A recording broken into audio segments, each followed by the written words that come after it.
Hello, I'm Paul. I'm Adam. And I'm Ben. And welcome to the Film Busters podcast. The film show with no filters, no prisoners taken, loads of disagreements, but one hell of a love for cinema. If you want to hear three friends ridiculing each other for an hour or so regarding their taste in films, then you have come to the right place. In each episode, one of the team picks a film for us to discuss. It could be anything from a recent cinema release to an all-time classic. So, strap in and get ready to get mad or get vindicated as we guide you through the murky world of being a film geek. If you like what you hear, you can also find us on Twitter and Instagram using @FilmbustersPod. You can also find each of our individual accounts. I'm at Filmbusters Paul. I'm at Filmbusters Adam. And I'm at Filmbusters Ben. If you want to use your eyes instead of your ears, you can also visit the website at filmbusterspod.co.uk. And if busting makes you feel good, you can also support us at patreon.com/filmbusters for exclusive content. Alright, can we just get on with this now, please? Filmbusters. Boys, what is your go-to calming mechanism when life is getting you down, when things are tough, when things are on top of you? What one thing works for you to sort of like get your mind right? Bit of wellfulness. It's like a double thing I got to do, really. So to calm me completely is watching a film or a TV show that I'm in love with, right? With Zoe. Oh, that's nice. That is completely honest. That's my peaceful time. I'm happy now. That's very nice. nice. And then Woody comes in and goes like, "Daddy, I just shit my Woody's pants." Woody's in bed. Yes, that's part of that as well. That's nice. That's a good one. The caveat being you need to wait till you get home till you can do that, of course. Yes. Yeah. Good. I like that one. How about you?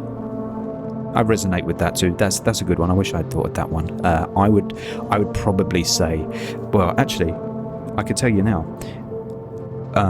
If you boys ever feeling blue or getting inside your own head, plug in your headphones, jump on Spotify or whatever you use, and look for a song by someone called William Basinski, and it's called DLP 1.1. Now, all of that sounds very pretentious, but essentially it's a loop of very short segment of music that loops on top of itself for over an hour.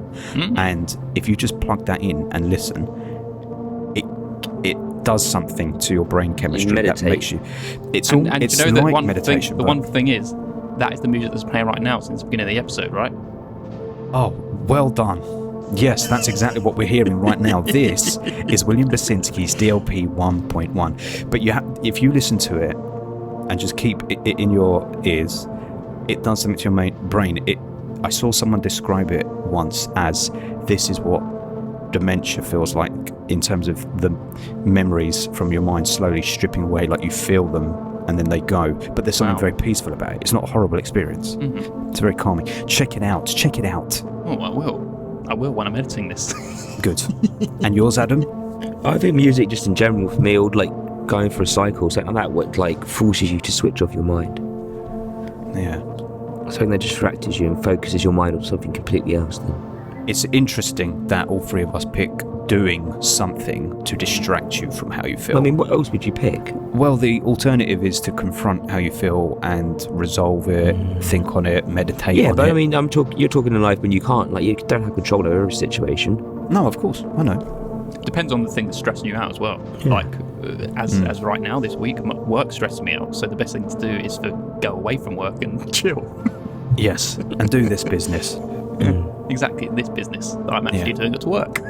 Yeah. In a porter cabin that I used to be in, I think. Is that one I was ever in? It looked strangely familiar. I'd say it probably is, yeah. Good. I like to see it. You should like to see it. I do. Well, shall we move on to the episode, what we're talking about today? We may as well. Adam, what are we talking about today? This is your pick. We are talking about a film called The Night Comes For Us. Oh. And it is exciting. An Indonesian action film, very much like the Raid films. It got a lot of the same actors from the Raid. All of that kind of stuff into it. Into it. Adam has now brought us 3 Indonesian films to the podcast. Yeah. Oh, because are you including the first 2 raids? Yeah. Yeah. Oh, the 2 raids, not the first 2. Yes. Adam loves That's true. Indonesia. He does. He's more well-travelled than us on this podcast. Than Well, I Regardless think of, this is the only 3 films I've seen from Indonesia. So yeah, regardless of him calling it Korean last episode. yes, did I? yeah, you did. I thought one of you two called it Korean. You No, called it Korean. I called it Korean because you said it's a film from Korea. Did I? And then I said, I swear it's Indonesian. Yes. Did I? I swear I said it was Indonesia because I had it in front of me on Letterboxd. You did afterwards. You need to get your travel I'm guide sorry. out, son. Anyway, yeah, that's what we're doing today. But before we go on to that and do the quiz, which we do every episode, let's just talk about our Patreon channel, which is www.patreon.com/filmbusters. We have exclusive episodes, exclusive chats with our wonderful patrons. They can come on the show, tell us what to watch, and basically force our hand. It's great. We love it. It We sounds love like we having our hand don't by forced. having our hands forced, but Yeah. we do love it. It's great to not have Yeah. the control. Exactly. Adam, what are we doing on the Patreon after this episode today? We are talking about our favourite breakups in cinema. Yes, we are. Yeah. Do you know who it's inspired by? Who gave us this topic? Julio And from the why? Do you remember Contrarians what film it was? from Wildlife. That is correct. The one that Correct. kicked off 2018 Wildlife. Yes. So we're talking about our top 3, each of us, our top 3 breakup moments in film. Yes. Yeah. I reckon they're going to be very different.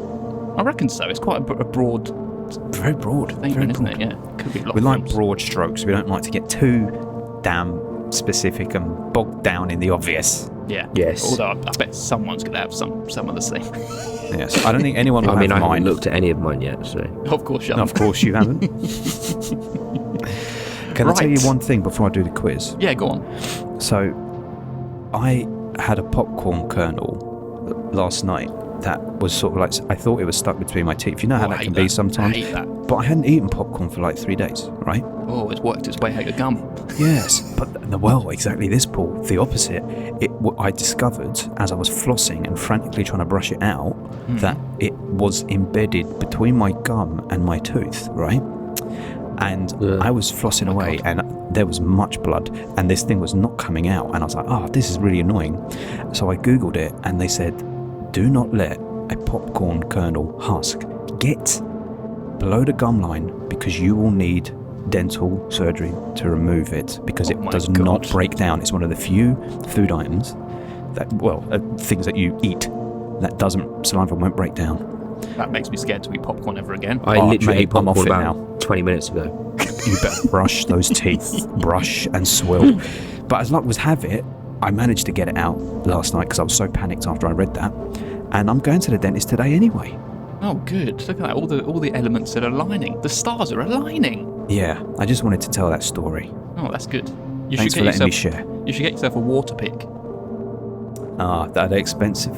About They're 30 not. They're quid, like 30 quid not from even Amazon. that. I bought one for like tenner. So with the water pick, here we go, way off topic. Can you floss your back teeth with the water pick too? Yeah, you just Yeah. like a jet of water that gets Yeah, really you spray powerful it jet wherever of you want water. it to go. And Explain it's how it like works. never Does it gone need to be back. plugged in? No, No, so it it's- charges. Yeah. Yeah. You put it on charge, and then it the one I got another one recently because my one broke, and it lasts. The battery lasts for ages, and it just lasts for ages anyway, just as a product. And I've never gone back, and it's so wonderful. Just that you basically go put it along your teeth. It just squirts a jet of water between all your teeth, around the front and around the back, and then you just spit it out, and you see all the food. It's Lovely. so great. I use these little picks. The I think they're called teepees. Is it the plastic? with the string. plastic rubber thing. Yeah, yeah. There's no string. It's I like know what you mean. It's got the brush pick on with the a end. tiny handle. No, there's no. Well, I don't know how to describe it. But it's very hard because my teeth are very cramped at the back. So I might have to invest in a water pick. I'm glad we had this conversation Yeah, because you I think should. I'll get a water pick. It's How does wonderful. the water keep flowing if it's not just- plugged in? It's got a Just tank something. on the bottom of it. Yeah, tank. Tank. Oh, Yeah. good tank. You fill it up. I will ask my dentist today if she recommends it and report back. Well, it's what they pretty much use in the dentist. Yeah. When they squirt water into your teeth. She puts a hook in between my teeth and Oh yanks. god, she's a candy man. Yeah, she is. She says, "Stop eating candy, man. You need to stop eating that." I say, "What are you doing coming over from America telling me how to eat?" She says, "Well, this is where the money is. There's no money in America for dental work. So I don't think that's true. I don't think that's true because people, you know, they have to take out private healthcare and insurance. And she says, there's no money in our bank accounts. If no you've money got in our bank dentistry. accounts. No. I'm an anti-dentite. Oh, yes. Enough of this. Enough of this. Should we move on to the quiz, Ben? Yeah, let's do the quiz. So we have a quiz where I'm asking the question. I thought you'd say something first. So, as you all know, we have this quiz that's been running through the year. Paul is on 27 points, I'm on 19 points, and Adam is on 18 points. So it's getting a little bit tight again. Let's see what will happen today. So I ask 2 questions every time we do the quiz. If this is your first time listening, welcome. We're glad to have you here. This is how we do the quiz. I ask the 2 questions. If they get them right, they get the points. If they get them wrong, I get the points. Now, here's a chance for people to advance. And one of these questions is particularly interesting, and we're ready to go. This was a very hard film, boys, to come up with questions for. I was literally thinking at the end of it, like, how incredibly hard do you get questions from this? Anyway, in the flashback scene, Ariane is looking at a translation book. What language to what language is the translation book? Gujarati to Indonesian? I don't know. Interesting call, but wrong. Adam? I've got no idea. English to American. English to American. Imagine someone wrote a book on that. The answer, boys, is Indonesian to Mandarin. Oh. Come on now. That's the only thing that was even a question that I knew that I could ask. Everything else was a real struggle. So much so that I'm recycling a question that I asked a few years ago. Okay. The question is, what martial arts form is used in this film? I'm not going to remember that now. What martial arts film? What martial arts form is used in this film? Cannot remember it. Kick, punch, kick. It's strangely not. Jiu-jitsu. It's like a one Muay word. Thai. A one word. I'll tell you this much. I asked this question in The Raid episode, and Paul, you got it within about 5 seconds. Yeah, it's because I was actually reading up about it, and that's how I remembered it. But I haven't read anything. You said it sounds like, and I'm like, yeah, it does sound very like that. Go on then. It sounds like what? All right, so this point's going to me then, is it? Yeah, and go this on. Is, okay, you said it sounds like pancake. Oh, no, I'm not gonna remember. Go on. It's pencak silat. Oh yeah, I'm never gonna remember that. Pencak silat. There was, mate. Tell me one other question I could have asked from this film. This is one of the hardest films to ask a question about. What do they call the 6 members? Yeah, well, exactly. I was gonna say, what are the 6 triad protectors called? Anyway, that's how it goes. So Paul, you're on 20. That's nice for you. That's nice for me. 2 points. 27 for Paul, 21 for Ben, 18 for Adam. Now we're interesting. Still a spread. Fortunately for you, Adam, man at the top did not peel away any further from you, so you've still got as much chance as you did before this. Indeed. Right, should we move on to talking about it? The night comes from. Can I just tell you something? About it's a very hard title to remember. I know. I can't remember what it's called right now. The Night Comes for Us. Is that what it's called? Yeah, The Night Comes for Us. Like, I keep thinking in my head, like, it comes at night. And shit. It comes at night. I'm thinking it's something to do with night. I don't doesn't know. It's just like even a load of words. It's not really a good title. It's not. I wonder if that's because in Indonesian it sounds better. Maybe, potentially. Anyway, let's go talk about The Night Comes for Us. Our last film of 2018. So from what I understand, this has been a long production process for this. Originally it was going to be made, then it got turned to graphic novel, then back into film. 2014, we did try to make it happen, right? Close to 6 months into pre-production. I mean, like, mostly it's the training, it's the choreography that we try to find. Unfortunately, the funding sort of went down, so we have to stop production. So I tried to make it into a graphic novel format because I always try to think of this as a trilogy, but by the time we show Headshot in Toronto, the good news from Netflix came, so the rest is history. Talk a little bit about the choreography though, and speaking of like the Johann Butcher scene, with all that blood flying around, slipping around. Timo had a great idea to put all the meat all around the fight, that's a great instrument of the fight. I think we can use it. Like, so when we see Iko's character, Ariane, we see him fighting in the nightclub. It meant to be slick because he knows what he's doing, right? While my approach with Joe's character, Ito, we see him first time kicking ass in the butcher shop. It's supposed to be almost like a hulking character who's still kind of like dealing with his emotional issues, you know, like, so we see him kind of like stumbling apart, and then it gets really messy, it gets really sticky, you know, like that's the kind of situation that we want to present.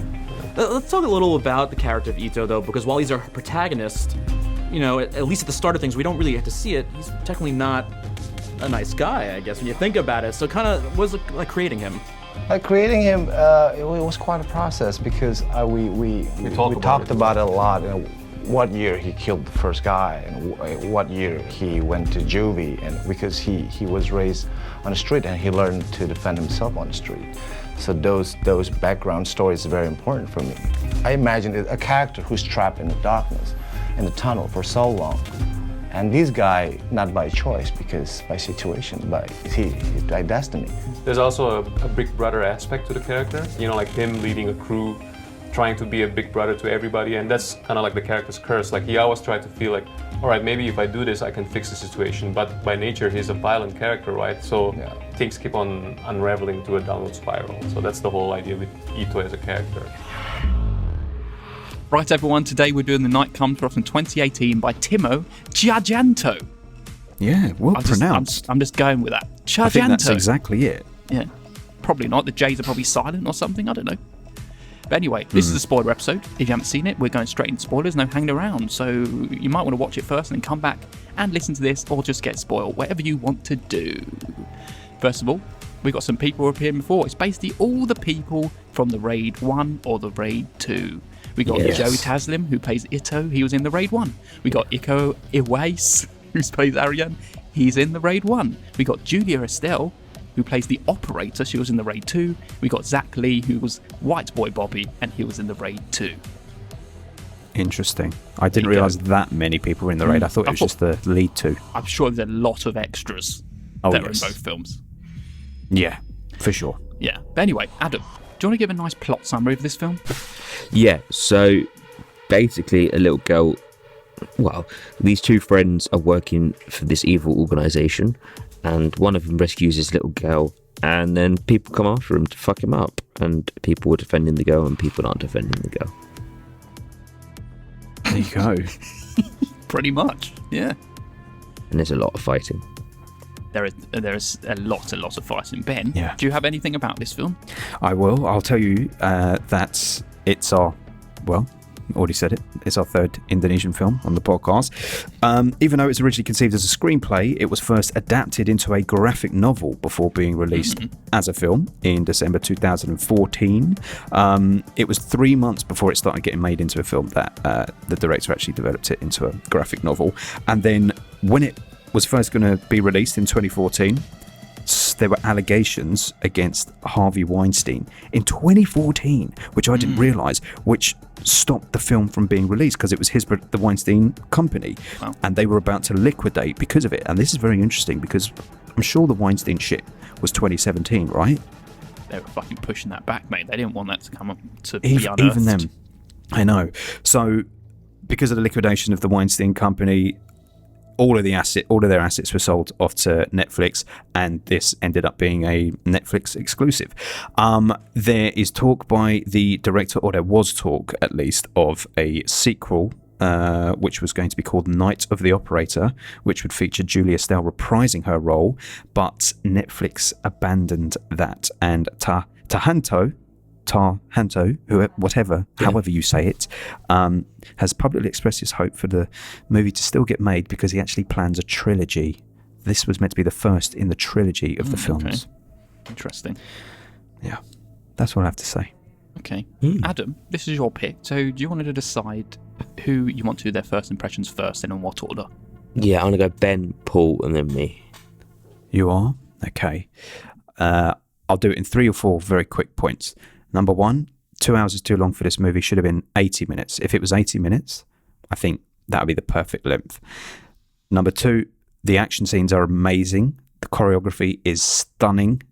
It's essentially a beautiful dance that's being choreographed so well on film. But after 10 minutes of it, I've seen enough. That's it. I don't need to see 2 hours of it. Number 3, none of the characters are likable. I don't care about any of the characters at all. Number 4, the story is non-existent. I don't care about the action scenes because for me, the story is irrelevant. It's an insignificant story. There's nothing for me to actually care about. It's like the story is there for all these action scenes to get nailed onto. So despite being quite visually splendid, I could have done with far, far less of it because it just got very repetitive and very boring. Fair enough. I will say it is undeniable that everyone on screen has incredible skill, and the choreography on shows is pretty damn beautiful. I think our main guy Ito may be the best one of all, as his fighting scenes, even with the background actors, it seemed like pretty polished and well played. I'm not sure whether it's Iko Iwais, the guy from the raid, or just the extras, but whenever he was fighting other people, it felt like they were just waiting for their turn to do their moves or to be hit. But regardless, his skill's undeniable. It's still great. Overall, the best segment for me would have been the fight between the 3 women, as I felt like it was absolutely flawless in its delivery. All 3 of them must be trained because it worked really well. I'm just talking about the fight scene. I'm not talking about the story because I didn't care one single bit about it. Yes, just like Ben said, it was all pretty generic in that sense, especially when compared to the raid. Not only because it's set in one location, but it's pretty damn original too. Just like working their way up the levels. I didn't care about the characters, especially our lead, who had just literally turned around one day and decided to save a child after clearly massacring hundreds of other people just before that. Yeah. Right. I couldn't get the measure half the time of who was on whose side, as sometimes Ariam was saving Iko's friends, and then it would show flashbacks of Ito and Ariam being good friends, but then they were just fighting at the end. I didn't really get what the relationship was between them. But I think the real big setback is really having that really lovable lead running the show, because regardless, it's beautiful to see how amazing this choreography is. And I have to give a shout out to my boy Keanu Reeves, because in John Wick, that's exactly what you need, right? When you have that likable lead, the amazing world building, and a great story, all those stunts just make a perfect package because it goes along perfectly with it. It was just lacking those form of things for me. And I don't know whether it's because Keanu isn't the polished fighter, but his fighting style feels sloppy, and I like that so much better because it feels almost like a brawl rather than just almost like a dance routine. But I enjoyed it for what it was. It was at its base, which is just a gritty, bloody, fast-paced fight fest, basically. Just give me a better story next time. There you go. Yeah, I agree with that as well. Like, the fighting scenes are undeniable. What you remember from this film is what you should, but the story does get lost within all of that, and it's almost a too complicated story. Whereas, like you said, with the raid, it's a simple top to bottom film. Like, you start at the top, bottom, you got to work your way to the top, and it lends itself to just letting this all happen around it. Like, you don't need to keep that story trying to flow. It's that's kind of what it is. But this film is on another level to the raid in the way that, like, the actual, like, body horror in almost parts of it, like how fucked up it can be, like how gruesome this film is another level beyond those raid films. But at the same time, it seems more polished. It seems a bit more like they've obviously gone for that John Wick inspired kind of the Neo and all of those kind of like assassin-y kind of parts to it, whereas the raid films are just what this kind of spawned from is just a straight up brawl from bottom to top. But yeah, that's kind of it.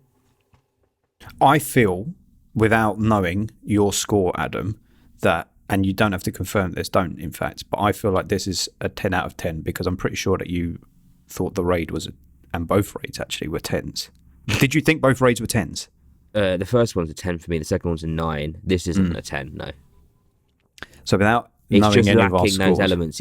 It's just what made the raid so good is in this, but it's not in the same. This feels like it should have come before the raid films, in my opinion. This feels like them learning their trade before they made those absolute epics. Yeah, I think the difference is the raid story is probably a lot simpler than this. And that's why you don't need a complicated story to make these films good. And I feel even in the raid 2, I feel that's what lets it down a little bit, is the story in between it. You don't come for that. You come to see people fuck each other up. But yeah, I picked the order of what we did here is because I thought that was really the order of who enjoyed this film more. Oh, you think I enjoyed the film the most? No, the least. Oh, right. And then Paul in the middle, and I think I would have been in the top. I'm guessing you're probably right on that. I think the trouble is I don't really care to see so much action when it's just like fighting, like action set pieces and stuff. Great, and what I appreciate is the choreography of the fight. It is great to see, and I really like the fact that Indonesia seems to now be the new home of martial art movies. Certainly this form, like what we used to have before our time with Jackie Chan in the early days and Bruce Lee, that's now moved over to Indonesia, and they're doing great at it, and they're having great success with it.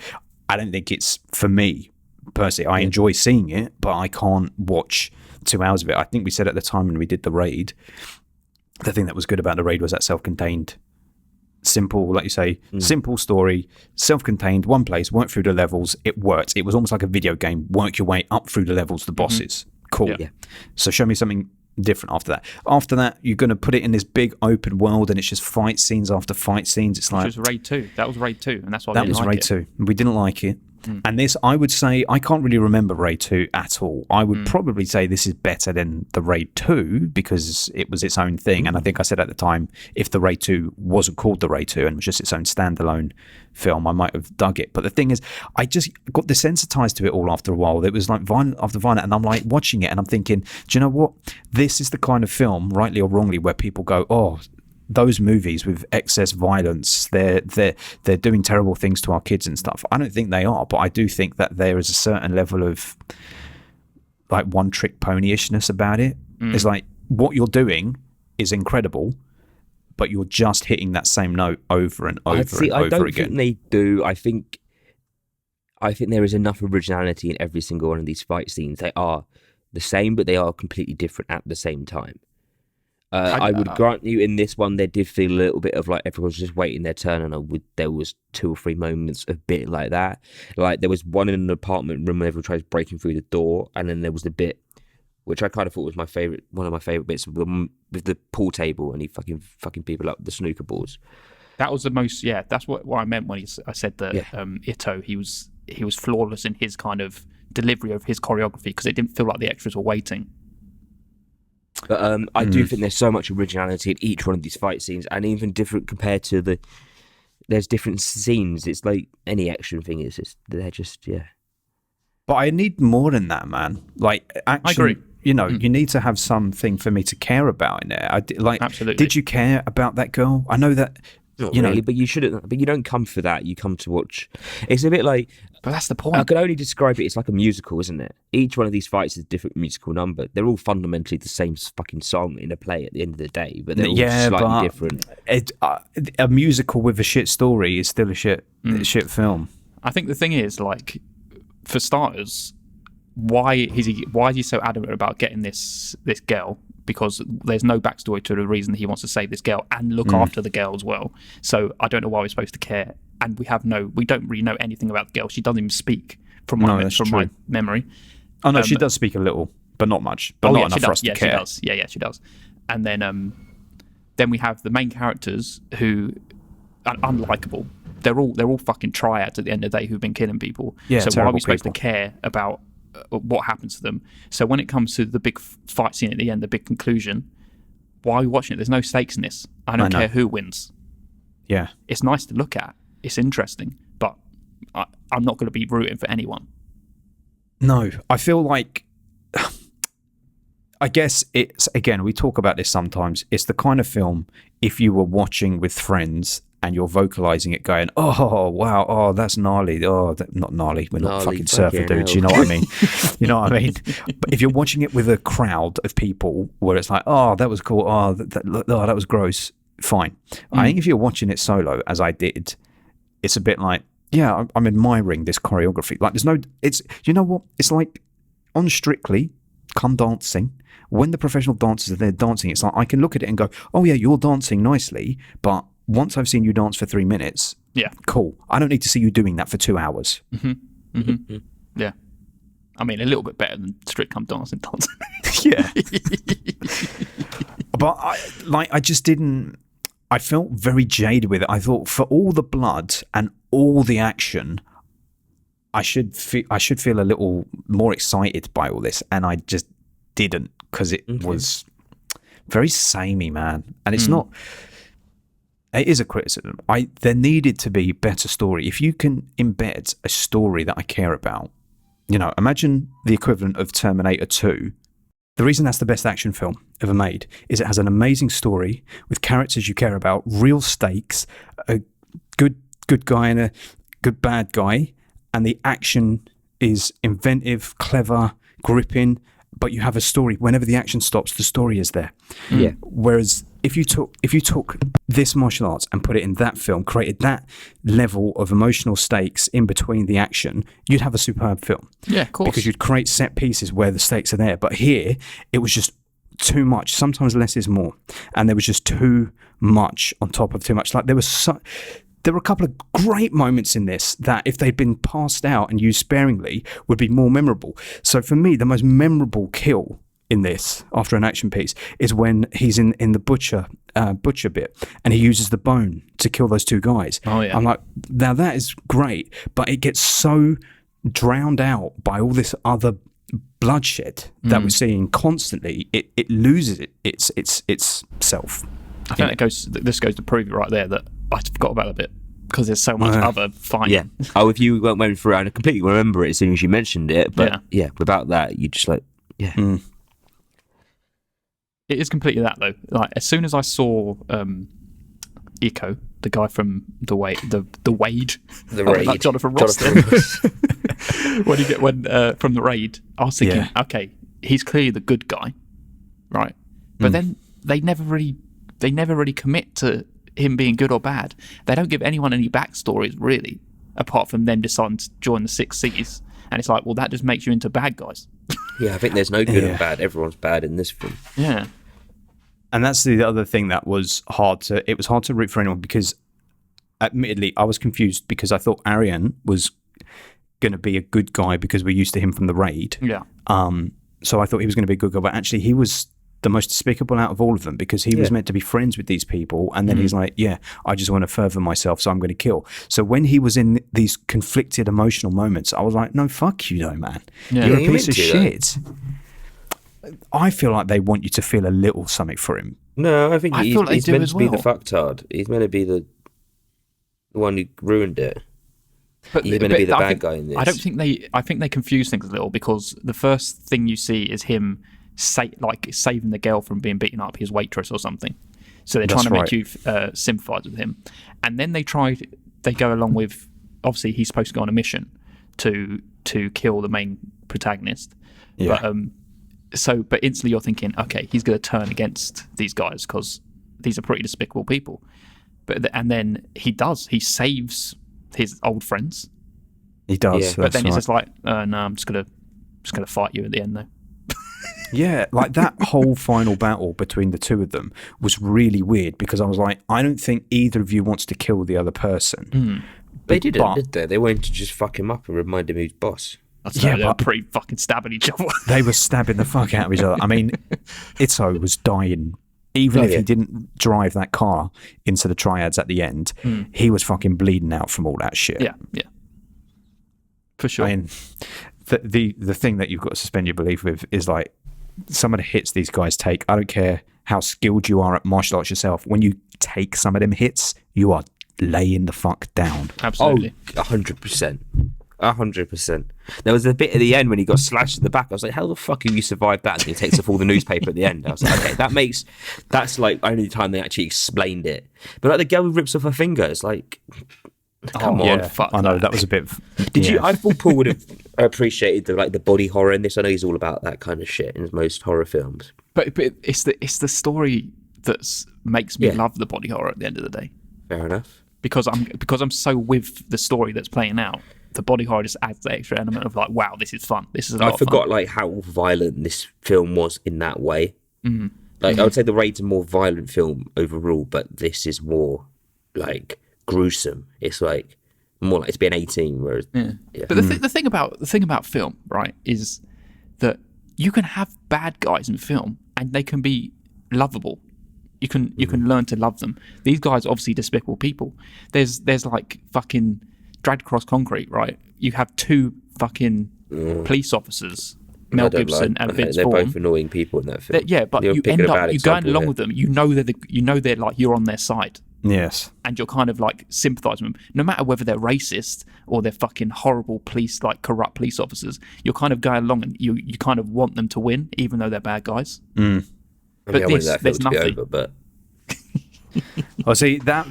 Dragged Across Concrete is a far superior film to this, as far as I'm concerned. Despite all the technical prowess of the fighting style in this, and the good because there is good camera work with the fights as well. Like in fact, it's almost like the Upgrade kind of when it's following the jolt. Exactly. I didn't really like that bit where it's strapped to him, the camera. Do you know what I wanted them for when that bit started? I wanted them to commit to that point of view for the entire fight because I thought that would be great because no edits to kill them all off in one take. But I feel like they didn't. They edited away from it. It was clearly a hard rig, and they couldn't do the full kind of choreography they used to because it felt a bit like, okay, you're just pushing people to the side. You're not really using your full potential. Yeah, I mean, listen, boys. Let's not get it twisted. This is traditionally, I'm sure there would be many people that disagree with me, but this feels like a typical blokey movie. Blokes are going to love it. Bros are going to love it. That kind of thing. Yeah. And I ain't about that kind of shit anymore. I never was, but like far less so as I'm getting older. I don't really gravitate towards these fight films. Like I mean, yes, I get how someone could give it a 10 out of 10, but for me, I need that beautiful story. I need some emotion. I need to almost feel on the brink of tears or tell me something about my life. If I'm just seeing bang, bang, bang, bang, it's like, well, fine. There's absolutely no depth to this film at all. There is certainly not. There is no depth whatsoever. And they think finishing their film with a car charging at the enemy is badass. They have not seen Devil's Rejects, who did it a million times better. Yes, a million times better. Now that had the most repugnant people in the world as the lead characters, and you give a fuck about them. You care about them charging to their demise at the end. Yeah, nowhere near as bad as they were in Devil's Rejects. These people were. It's these people are just trying doing a job. I don't even think they do much to get sympathy from us in Devil's Rejects. You just kind of, by the end, you're like, yeah, man. It's the way they talk. Do you know what it is? It's the humanity between them when they talk. Exactly. Because they're talking about Tutti Frutti and they're insulting each other and they're just having a little bit of a laugh with each other. They humanise them. And there was no humanity with these characters. Ari and Ito, I didn't believe they gave you that flashback scene. So it's like, they have history. It's like, this is like generic dialogue they're spitting out. Let's join them. We got to be careful. You can't do this. You don't know what you're getting into, etc. It's like, oh man, let's throw White Boy Bobby in the water or something. Now, why do they call him White Boy Bobby? Because unless my eyes were deceiving me, he struck me as Indonesian as the rest of them. I agree. Yeah, I agree. Maybe it's I don't a know. thing of like I think in it's that just culture he's still classed as paler white. than most. Oh, I see. What did you think of him? I mean, he was the most interesting character probably because of his wildness, for sure. I agree. When his bit where he comes into the door and he's like, "What's going on here, everyone? You're in my house." I was like, okay, I like the levity of this. He's at least he's got a bit of something going about his character, regardless of him being a drug addict. Levity is right, Paul. That's what this film needed a little more of. If the film took itself very seriously, if there was a little more dark humor in it or humor in it, it might have been a bit more enjoyable, but it was because it was so intensely sustained, violent. There was nothing else to break it. If you're not going to have a story, give us some levity, give us a few silly laughs or something, you know? Yeah, that's where the humanity comes into it. When you can laugh along with these things, it's like, you know what? I can actually kind of sympathise with you a little bit. Like I probably did sympathise with White Boy Bobby. When he got killed, he helped the woman out of the lift. He was like, he shoved her out, and he was like, "Go on, get out of here," because he knew what the fuck was going to go on. He felt a little selfless, and he sacrificed himself for his friend who got away. He felt like he proved himself, and he probably needs to prove himself more than anyone. He was a fucking killer as well as a drug addict. Yes, and he did prove himself. Do Do you know who everyone is in this? Go on. Adam is Arian, you're Ito, and I'm Bobby. You're the best character. No, but he's not necessarily the best character. He's a piece of shit as much as the rest of them. Don't you remember we always do this, and you always choose the best character? You do always. You want to be the main man, then. You do it. You pick the characters. Go on, assign us who you think. I'll stick with what you said. I'm fine. I don't want to be any of these people, really. Ben, Paul's going to be the little girl. I'll be the little girl. There you go. She's the only one who gets away scot-free to live again, even though she's been traumatised by the fact that her village has been completely obliterated. She got put in a random boat at the end for no reason. Yeah. Let's not be too negative. What's your favourite set piece? Not the whole thing, like a particular move. Like for me, it's the bone deaths. Okay. I enjoyed that butcher. Now you remember that butcher scene was probably my favourite. Or the bit when he's in the pool hall, when he's got like the snooker cues, balls and all that kind of shit. I very much enjoyed like the piano wire weapon that girl had when she cut his hand off, and it was like that was a good bit of body horror. Yes, I see. Yeah, and it's like slitting her neck. That is a big plus. That it is. You said it, Adam, and it is true. It's to its credit that it relies on practicality, and there's something nice about the fact that. And actually, no, this is to the film's credit. Even though there were guns and grenades and shit like that in the film, 90% of the time when weapons were being used, it was what was organically around them, or it was blades, axes, hatchets, machetes, that kind of thing, like hand-to-hand combat. So that's good, and they didn't have to then rely on CGI shit on top. Yeah, sure, definitely. But just look, I think honestly, if this film, okay, let's say they don't add story, if you take like 45 minutes out of this, make it an 75 minute, 80 minute film. It is a very long film. It does feel it towards... Yeah. Just too long. One too many set pieces that just didn't really further anything. Nothing was furthered. And somehow it still managed to be fucking confusing for me, because at times I was like, I really don't understand why this is happening. Yeah. You know, when the guy, I don't know what his name was, but he was saying to Arian, when you kill Ito, you will take your place with the 6Cs. I was like, are you not... What? I thought you were already a 6C. What's going on? They're like ex-members or something? Yeah. This is just the confusion. I don't know who was who, right? So do you remember when it's White Boy Bobby and it's the other guy, I can't remember his name, and people come out the elevator or the lift, and they're ready to fight them, but then the lift opens and then the two women are there, right? Yes. And they're like, oh shit, okay, we got to fight all these people now. But then the people who they were going to fight originally turn around and fight them. Yeah, you're right. And it's like, why? I thought they were on the same side. They were all just waiting their turn to fight. They're all there for themselves. Yeah. I have no idea who was who. There were some other annoying action kind of tropes that are in this, like at the end when they blow Arian away, like all 6 of them line up to do it. It's like, just why? Execution. Why? In real life, like, all right, we're going to take 6 steps and all stop at the same time, and then we'll shoot. And he's also going to fall straight to the floor after the first 2 bullets. Yeah. He's not standing there going, There is one majorly not good bit of choreography, or rather, I guess this was practical effects, but the CGI edited out the cables. It was during that final fight when Arian kicks Ito in the chest. Ito, like, you can see what happened is the actor was pulled back by the ropes, but he didn't react until like half a second after he'd been yanked. So as he was already moving back, he suddenly jerked his body back. So it was like a double slam that never happened. And it was very jarring. It's those feet of fire, man. You can't see him coming. Yeah, man. I mean, I appreciate Indonesia putting out these sorts of films. I wouldn't hold it against them. I would be happy to see another one if you can give a nice story with it. Fair enough. I thought that's kind of exactly what you guys would say about this. What I appreciate a little more about this than like your general martial art films is they feel a little less corny. Like they feel quite gritty, and I kind of like that a little bit more. Yeah, everything's serious here. It's like almost more real life than just a... But I think that's why I didn't enjoy it as much. Okay. Just get I my like- head around when people like square up to fight, when they both just stand there like with their arms just ready to go. You like that, do you? No, I said I can't get my head around that bit. Oh. I mean, it's like,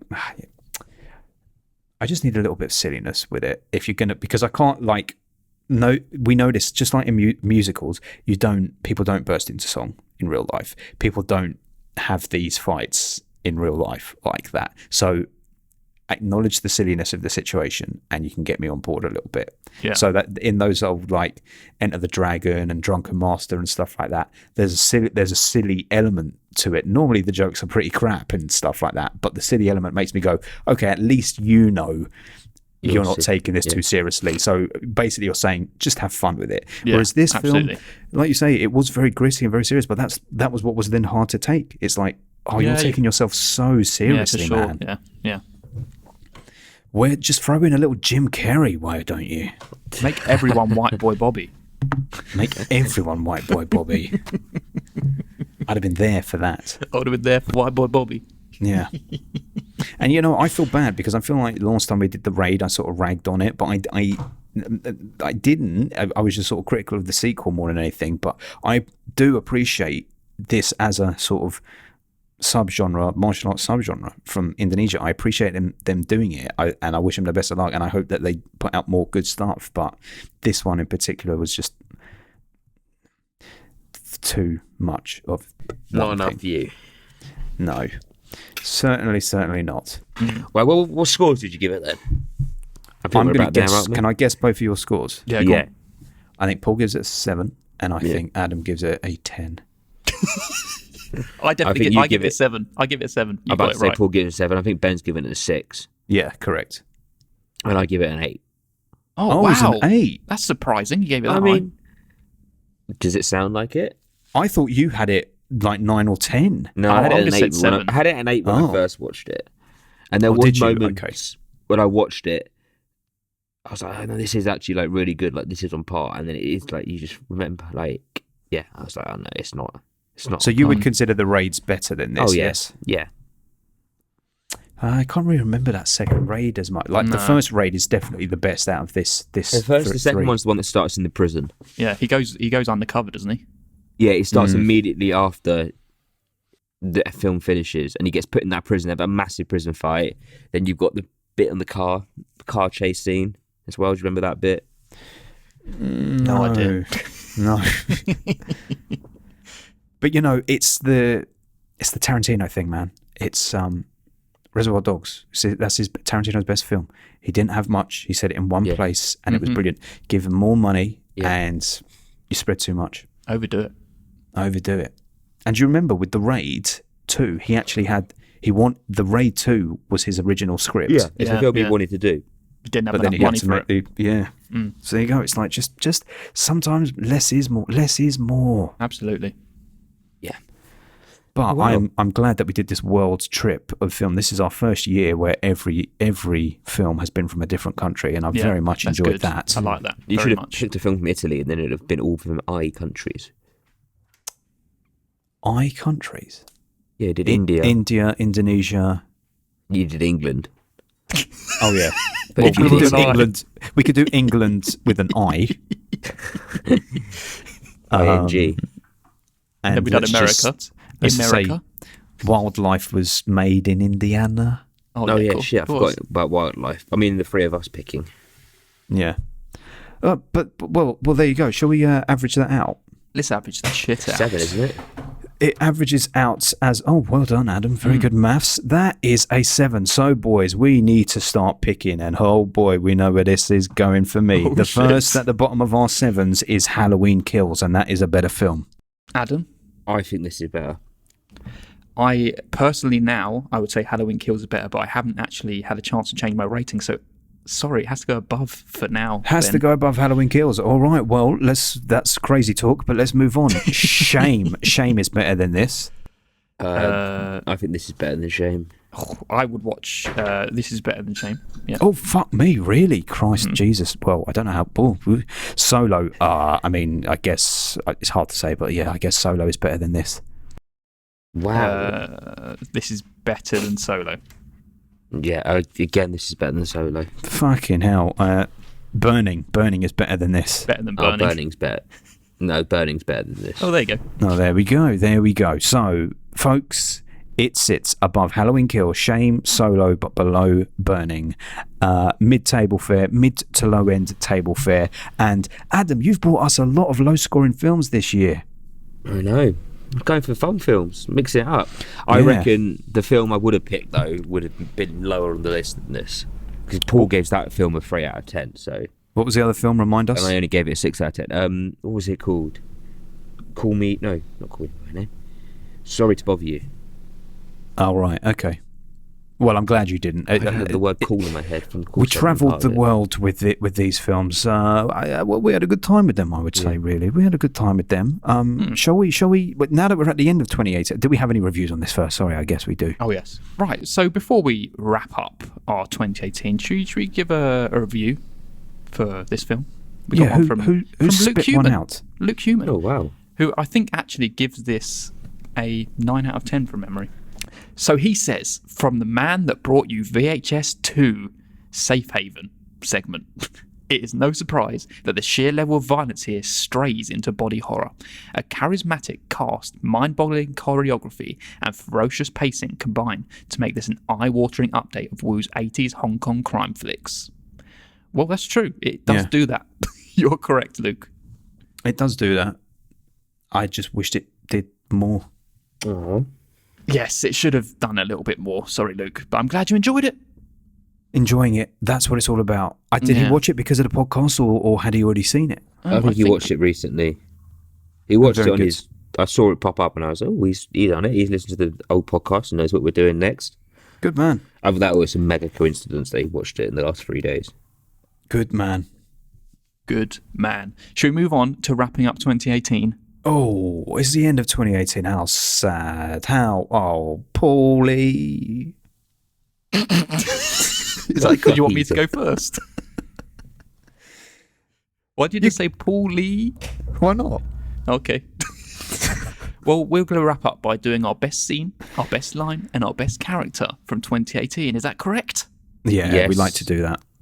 Okay. Well, should you want me to go first? Yes. Yeah, go with your best scene.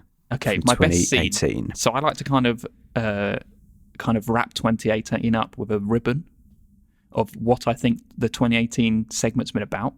And I'm going to say that it's been about lies that people tell themselves, right? So wildlife, which is what they need to be happy. They're lying to themselves. Possum, he's wondering about that it was his fault what happened to him.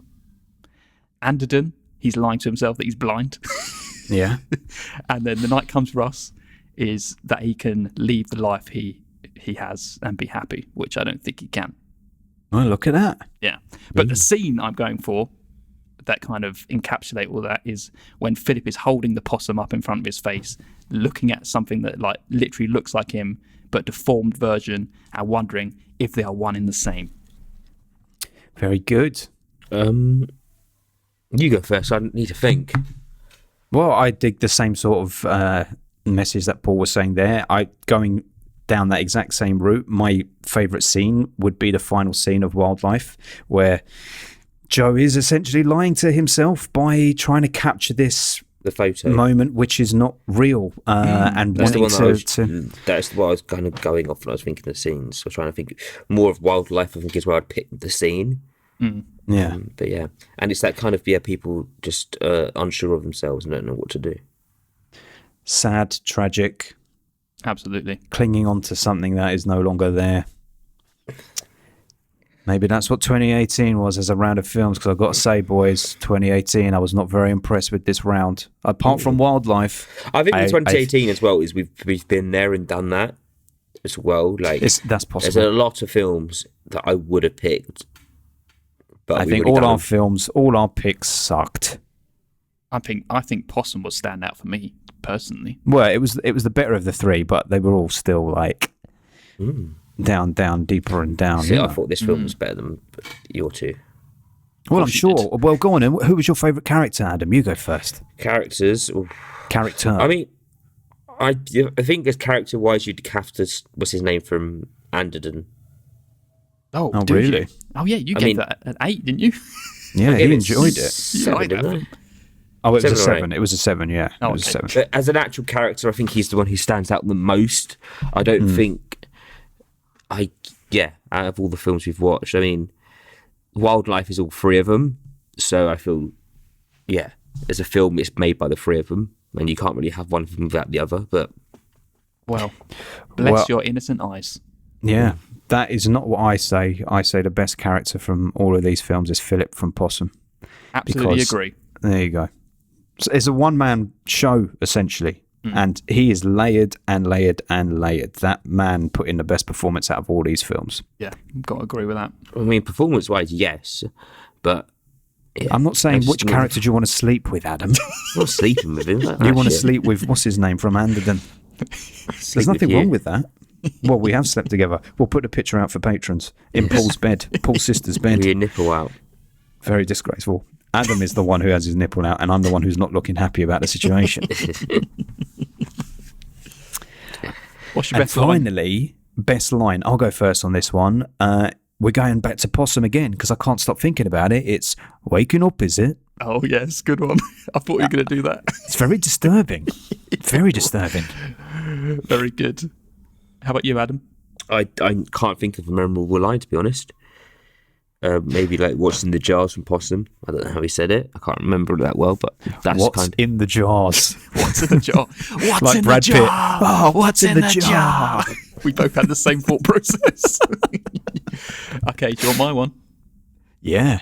It's something that I've said on occasion as well. You've said. Boy! Oh, Boy! yes. Yeah. From Wildlife.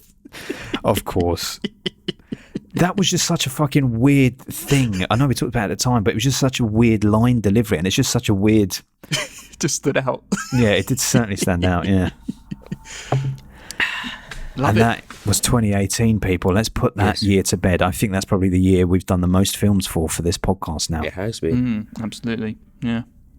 Should we tell everyone what we're doing for our next round of films and what film we're starting off with and who's kicking us off, basically? Yeah. What year first? So we got the year, was it 1990? That's correct. And we're doing Misery Yes. Thank God we are throwing back to the past. with old Jamie Russell. Oh, yes. And he's Old joining us. Jamie He Russell. will be joining on Mr. this. Teach. He's an old patron.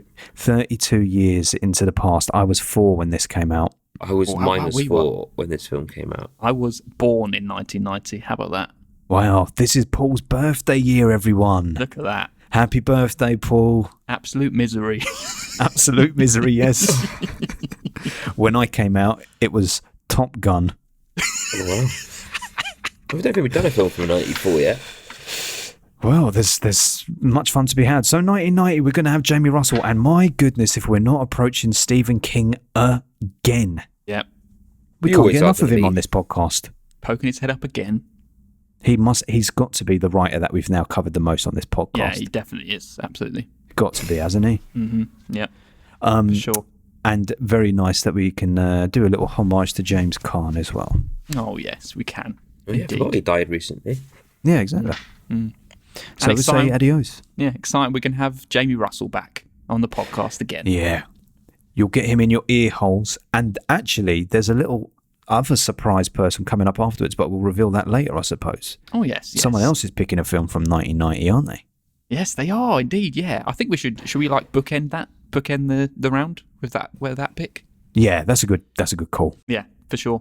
But before Perfect. that, should we move on to what our patrons have to say this week? Oh, I forgot we need to let them vent spleen. Yes. If you want to join our Patreon, it's at www.patreon.com/filmbusters, where you can have exclusive content. You can become a wonderful patron, just like the likes of Andy Bishop. We also have Ben from Film Vloggers. We also have Mark and Steve from Movie Drone. They're back from Thailand. We also have, Brent from Home Video Hustle. You got Luke Human. We have Joaquin Phoenix girlfriend Fiona Stewart. We have Mr. Sean Panda Nicholson. You also got Nerd Revert. We have Julio, who kicked us off, and now we say goodbye to his round. Yes. And we have Jamie Russell, who's kicking off our next round for 1990. And then last but not least, we have Katie and Oti. Oh, baby, what a sexy bunch of people. What a sexy bunch. You're going to have to take me to the doctor because I think I got STIs off all of them. Is that you doing Katie? Yeah. But that's just the graphic, crude, crass version. Right, so first of all, we have Luke Human, and he says, Shudder continues to demonstrate its worth with 2022 Speak No Evil, another superb entry into the Danish cinema catalogue. We are treated to a domestic relationship drama reminiscent of The Hunt and Force Majeure for its naturalistic performances as we are immersed in the interpersonal dynamics of unlikely friends. What transpires is a scathing comment on parental responsibility and the effect that civilization has had on the maternal and paternal instinct for protection. Disturbing, awkward, and truly horrifying. This sets a new benchmark for Scandi horror. Scandi horror. Didn't know that's a thing. Nothing bad this week unless you count Final Destination 3 and 4, which, while terrible, are great. There you go. Well, I like The Hunt. I think we all like The Hunt. Yeah, so that kind of speaks to me as it might be something I'm interested in. Yes. I've had Force Majeure on the watch list for a fair while there. I think that's the one where it's like a family and there's I think they're in the Alps or something. They're in some snowy mountain retreat and some shit goes down. But I haven't seen it yet. Okay. I've never even heard of it. Well, Speak No Evil. I'm going to put that on the watch list. Get that on the watch list. I don't think I've seen Final Destination 3 and 4. I've definitely seen them all. I can't remember which one's which. Final Destination 3 is the roller coaster one. Yeah. I think. So that's with the sunbeds, which is a good kill. Kill. Yeah. I don't know if I've seen that or if I've just seen that clip. From memory, I think Final Destination 5 is the most interesting just for the way it ends. You got Tony Todd in all of them, isn't it? Yes, indeed. Yeah. He's the caretaker, janitor or something? In a crypt.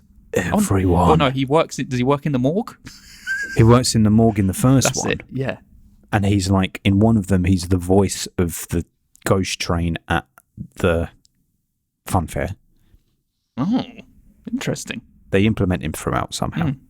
Well, we like Tony Todd. We do indeed. Speaking of Tony Todd and Candyman and Clive Barker and Hellraiser, you know they got this new Hellraiser coming out. Oh yeah. Which I don't know how we're going to get to see it over here. I think it might go onto Disney Plus because I think it's Hulu in America, so I'm guessing Disney Plus here. But we haven't got a release date yet, and it's coming out tomorrow. I'm reading Clive Barker's book that it was originally based on at the moment, so I'm keen to see how it plays into that. But I'm very excited for that. I'm all for it being a female Pinhead as well, because in the book it doesn't say that it's a man or a woman in the book. Oh, that's good. Lovely. All right, so next up we have Sean Panda Nicholson, and he says, "You want Snappy? I'll give you Snappy. The best, the tragedy of Macbeth. Glorious cinematography, excellent performances, and inspired direction. 10 out of 10. Wow. That's a big shout, isn't it? Big. That's on Apple, I believe, which I have now, so I might have to just check that out sooner rather than later. Was that the one with Denzel Washington? And Francis McDormand. It's A24, right?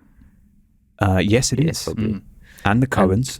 Talking of A24, I think this next film, he said, is his worst film is actually an A24 film, if I'm not mistaken. It's Bodies. He said, hated it. I've rated it 4 out of 10 on Letterboxd, but I think it's more of a 3. And then he goes on to say, love you all, even Adam, thank you for being a force for good in the world. I don't know what I've done. Adam. Even Adam. I think it's because you are a very dishonest gentleman. It is. And people can sort of see that Big when racist. you talk. Yeah.